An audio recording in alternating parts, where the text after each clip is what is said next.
প্রতিকারের রাজনৈতিক কার্যক্রমে অংশগ্রহণ করছে তাদেরকেও যদি গোপনে জিজ্ঞেস করেন তারাও বলবে আমরা নিরুপায় হয়ে এখন রাজনৈতিক কার্যক্রমে অংশগ্রহণ করছি। কিন্তু আগামী 12 তারিখ ইনশাআল্লাহ ভোটটা আমরা 11 দলীয় ঐক্যবদ্ধ জোট বাংলাদেশ এবং দাঁড়িপাল্লা শাপলাকলিকেই দিব। আপনারা বুঝতেও পারছেন না কি ধরনের একটা নীরব বিপ্লব ঘটে গিয়েছে। আপনারা কৃষক, কামার, শ্রমিক, মজুর, ব্যবসায়ীদের আর্তনাদ, তারা নীরবে নিভৃত, তারা আর্তনাদ করছে, তারা ভয়ে রয়েছে যদি অশুভ কালো শক্তি এই চাঁদাবাজ, টেন্ডারবাজ আবার যদি আসে ব্যবসায়ের পরিবেশ বিঘ্নিত হবে।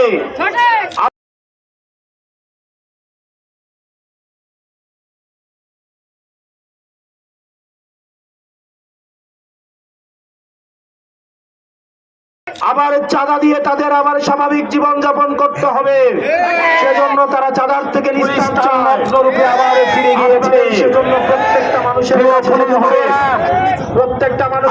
কাছে জানাবো, মনে রাখতে হবে প্রার্থীর কাছে কি সত্য পরিধান করে আছেন সেই পোশাকটা আপনার যোগ্যতার মধ্য দিয়ে অর্জন করা, আপনার বাধার মধ্য দিয়ে অর্জন করা। আপনাকে অনুরোধ করব, আপনার বাসায় সন্তান রয়েছে, আপনার বাবা মা রয়েছে, আপনি যদি বিগত 3টা নির্বাচনের মতো আবার যদি ঘুষের টাকা স্পর্শ করে দেখেন আল্লাহর আরশ কেঁপে উঠবে। আপনি সিদ্ধান্ত নেবেন আগামীর বাংলাদেশটা চাঁদাবাজদের হাতে তুলে দিবেন, আপনার সন্তানের ভবিষ্যৎটা কি চাঁদাবাজদের হাতে তুলে দিবেন নাকি ন্যায় ও ইনসাফের হাতে তুলে দিবেন? প্রিয় পুলিশ ভাইয়েরা, আপনারা বিবেকের কাছে দায়বদ্ধ থাকুন, কোন রাজনৈতিক দলের কাছে না। রাজনৈতিক দলের কাছে দায়বদ্ধ থাকলে সেটার কি পরিণতি হয় সেটা আপনারা গত জুলাইয়ে দেখেছেন। আল্লাহর কসম করে বলছি, আপনারা ন্যায়ের পক্ষে, ইনসাফের পক্ষে থাকেন। আপনারা বাংলাদেশের জনতার চাকরি করতে আসছেন, জনতার ট্যাক্সের টাকায় আপনার বেতন হয়, কোন রাজনৈতিক দলের টাকায় আপনার বেতন হয় না। আজকে যদি আপনি কোন রাজনৈতিক দলকে পৃষ্ঠপোষকতা দিয়ে ক্ষমতায় নিয়ে যান, আগামীকাল আপনার সন্তানের চাকরির জন্য তাদেরকে ঘোষণা দিতে হবে। প্রিয় পুলিশ ভাইয়েরা, আমরা আপনাদের বন্ধু। আমাদের বাংলাদেশটা সুখী সমৃদ্ধ করে তুলতে চাইলে আপনাদের অবদান রয়েছে, আপনাদের দায়িত্ব রয়েছে। আমরা চাই আমরা একসাথে কাঁধে কাঁধ মিলিয়ে ভাই ভাইয়ের মতো করে এই বাংলাদেশটাকে একটা সুখী সমৃদ্ধ করে তুলতে চাই। আপনারা নিজেদেরকে প্রশ্ন করেন, আর কতদিন আপনারা রাজনৈতিক গোলামি করবেন?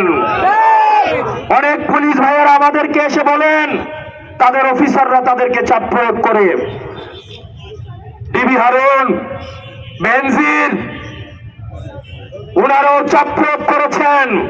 প্রিয় পুলিশ ভাইয়েরা, জুনিয়র অফিসার আপনারা যারা আছেন, আপনারা জুলাইয়ের কথা ভুলে যাবেন না। বাংলাদেশের জনতা যার বিপক্ষে দাঁড়ায়, কামান দিয়ে, গোলা বারুদ দিয়ে, মিলিটারি দিয়ে, ভারত দিয়ে তাদেরকে আটকাই রাখা যায় না।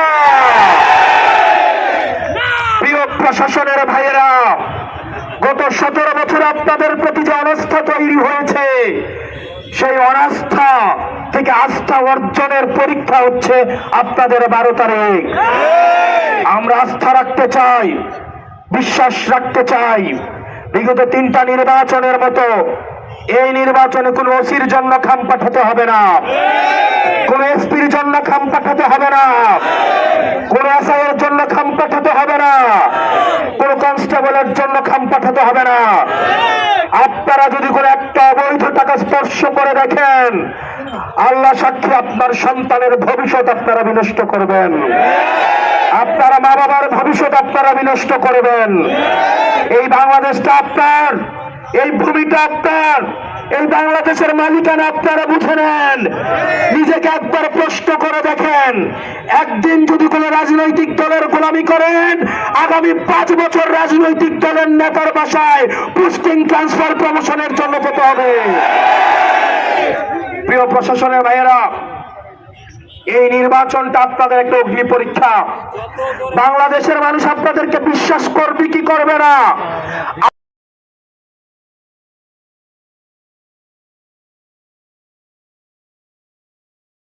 দরকার নাই, জামাতের পুলিশ হওয়ার দরকার নাই, আমার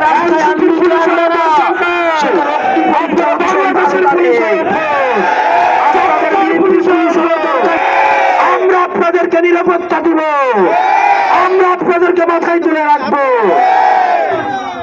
প্রিয় মিলিটারির ভাইয়েরা, আপনারা যারা আছেন, আমরা জানি আপনারা দেশটাকে ভালোবাসেন, দেশের প্রতিটি ইঞ্চি মাটিকে আপনারা ধারণ করেন।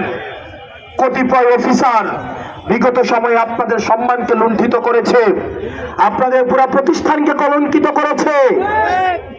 প্রিয় অফিসার ভাইয়েরা, প্রিয় মিলিটারি ভাইয়েরা, এই নির্বাচন আপনাদের কলঙ্ক মোচনের নির্বাচন। পুরো বাংলাদেশ আপনাদেরকে সহায়তা করবে, আমরা আপনাদেরকে সহায়তা করব। আমরা এই প্রতিষ্ঠানের সম্মান নষ্ট হইতে দিব না। আপনারা জনতার কাতারে কাঁধ মিলিয়ে আগামী নির্বাচন একটা স্বচ্ছ নিরপেক্ষ অংশগ্রহণ নির্বাচন করার জন্য আপনারা আপনাদের জান জীবন দিয়ে চেষ্টা করবেন। 12 তারিখের পরে বাংলাদেশটা কেমন হবে সেটা নির্ভর করে এই নির্বাচনের উপরে। প্রিয় যশোরবাসী, আপনারা সিদ্ধান্ত নেবেন। আপনি দেখবেন বাংলাদেশের যত চাঁদাবাজ, যত টেন্ডারবাজ, যত ইয়াবা বিক্রি করে যারা জমির দালালি করে, যারা সুদখোর, যারা ঘুষখোর, যারা জমি দখল করে, তারা আজকে এই বাংলাদেশ বিরোধী জোটের বিপক্ষে অবস্থান নিয়েছে। তারা যেহেতু বিপক্ষে অবস্থান নিয়েছে, সুতরাং এটা স্পষ্ট হয়ে গিয়েছে আমরা সঠিক পথে আছি।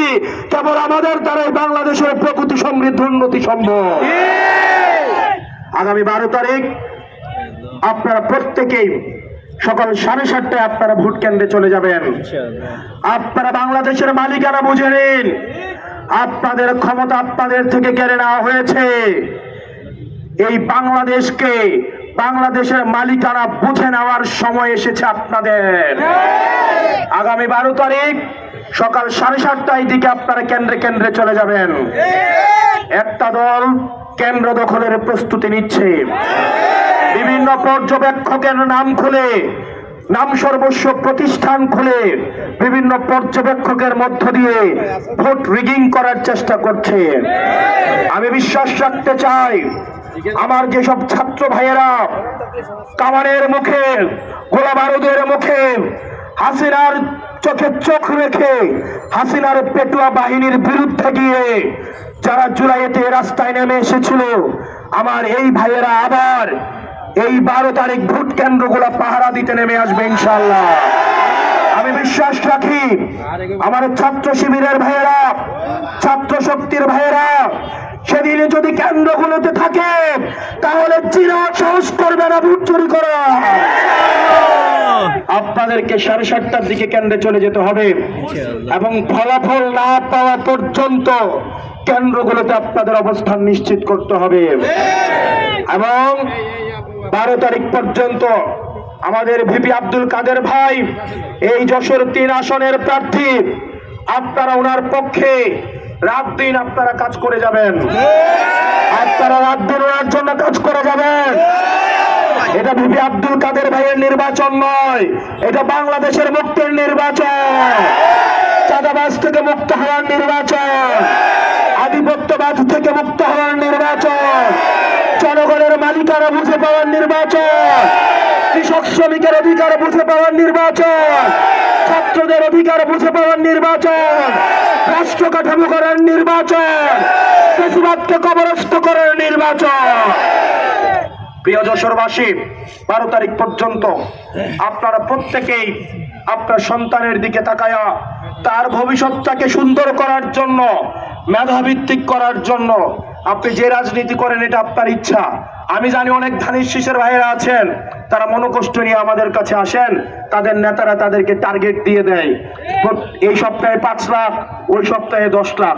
তারাও এইসব থেকে মুক্তি চায়, তারাও এইসব থেকে মুক্তি চায়।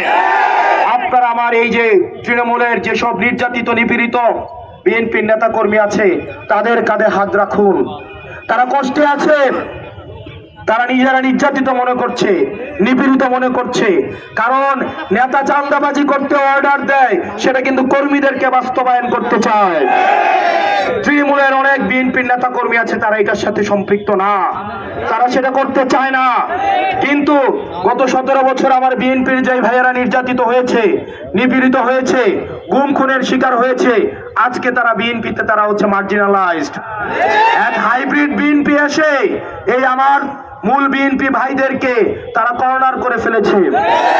আপনারা বিএনপির ভাইদের কাছে যাবেন, যারা জিয়ার আদর্শে বিশ্বাস করে, বেগম খালেদা জিয়াকে ধারণ করে, তারা চাঁদাবাজির সাথে সম্পৃক্ত না। তারা ঐক্যবদ্ধ বাংলাদেশকে ভোট দেওয়ার জন্য অপেক্ষা করছে। তারা ধানের শীষের বিপরীতে গিয়ে দাঁড়িপাল্লাকে ভোট দেওয়ার অপেক্ষা করছে। আপনারা বিশ্বাস রাখেন, তারা ধানের শীষ নিয়ে মিছিল নিয়ে কেন্দ্রে যাবে, কিন্তু ভোটটা দিবে দাঁড়িপাল্লাতে, তারা ভোটটা দিবে হচ্ছে সাপড়াকলিতে, তারা ভোটটা দিবে হচ্ছে রিক্সা মার্কায়। সুতরাং তাদের কাছে আমার দায়িত্বটা পৌঁছাই দিতে হবে। আপনারা পারবেন না? আপনারা পারবেন না? প্রত্যেকটা ভোটারের কাছে আমাদের দাওয়াত পৌঁছাইতে হবে। এবং আপনারা এখানে যারা আছেন, আমাদের এনসিপি, ছাত্র শক্তি, যুব শক্তি, নারী শক্তির যারা নেতৃবৃন্দ আছে, তাদের সাথে সমন্বয় করে, তাদের যে সক্ষমতার সর্বোচ্চটি ব্যবহার করে আপনারা এই আসনে জয় ছিনিয়ে আনবেন ইনশাআল্লাহ। জয় ছিনিয়ে না আনা পর্যন্ত ছাত্র শক্তি, ছাত্র শিবির, এনসিপি, বাংলাদেশ জামাতে ইসলামী, যুব শক্তি এবং যুবদের যে সংগঠন রয়েছে বাংলাদেশ জামাতের, এবং শ্রমিক শক্তি, শ্রমিক কল্যাণ ফেডারেশন, আপনারা সবাই ঐক্যবদ্ধভাবে আপনারা কাজ করে যান আমাদের বিজয় দ্বার প্রান্তে। হলো না সংসদে, সরকারে এবারে যাবে, জিতবে তারা। চারদিকে ভেদ উঠেছে, ফুল ফুটেছে, চারদিকে জিতবে তারা। তোমার আমার কৃষকের, শ্রমিকের, তরুণের, সবাই বলে জিতবে তারা। দেবিদ্বারে কোনো মার্কা আছে? দেবিদ্বারে কোনো মার্কা আছে? এই হাসপাতালের কোনো মার্কা আছে? সেই মার্কা হাতের তালে, মুখে বলে, শাসক থেকে তাদের পায়ের আরো জুড়ে সংসদে, সরকারে এবারে যাবে। আমাদের আমির একটা মার্কা বলছিল পাল্লা কলি। সারা বাংলাদেশে কোনো মার্কা আছে? সংসদে কোনো মার্কা যাবে? সেই মার্কা হাতের তালে এবারে যাবে, সংসদে, সরকারে জিতবে তারা। ইনকিলাব, ইনকিলাব। আসসালামু আলাইকুম ওয়া রাহমাতুল্লাহি ওয়া বারাকাতুহু।